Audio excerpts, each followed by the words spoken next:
Hello and welcome back to Voicebites from Damn Good Voices. Today I'm joined by actor and voiceover artist Sally Davey. Hey Sally. Hi Joel, how are you? Good, I'm very well, thank you. Thanks for joining us. I have a question today that I thought you were the perfect person to ask because I know you have a professional home studio and I'm someone who doesn't. So I was just wondering what advice you have regarding that, particularly microphones or, soundproofing. What tips do you have? So I would say, well, I'm not an expert on home setups by any means, and there's lots of people who are. So there's lots of information out there. But what I would say is that getting the right equipment is really important. What I would say is really prioritizing the space that you're recording in. You can get like a really good mic for a couple of £100 that will give you a pretty good sound. And I would just say that it's not really worth investing in a really expensive mic if you haven't got a good space to record in.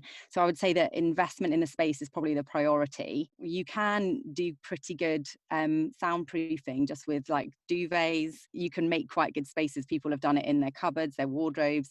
And as I say, there's a lot of information out there about how to do that. But for me, I think what it's been amazing sort of going from having a setup like that to actually having a proper booth has been really amazing. And I think it's given me that confidence that when I've got clients dialing into sessions, I know that it's going to sound good and it's not going to I'm not going to be worrying about any of that kind of audio quality stuff. Did it take you long to learn the technical side? Because I think that scares me as a voiceover artist. I'm like, oh, I just feel like I'm the talent, and I'm not an engineer. I don't know what I'm doing. But surely there are very simple setups as well, designed for voiceover artists. Yeah, there's some really good setups, and I would say I'm not a very techie person at all, but so if I can do it, then anyone can.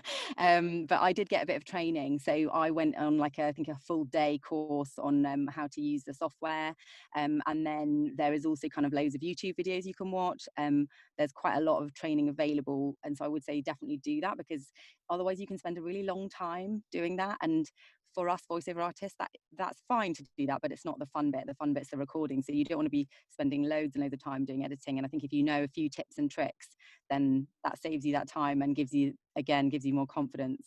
I agree. And I liked your advice on just starting relatively small, like a couple of £100, investing in a microphone. That's what I've done. I don't have a studio, and this flat doesn't really lend itself to have a professional booth. Just having this microphone does improve the quality of my demos or auditions that I'm sending across. Yeah, it'll make you stand out.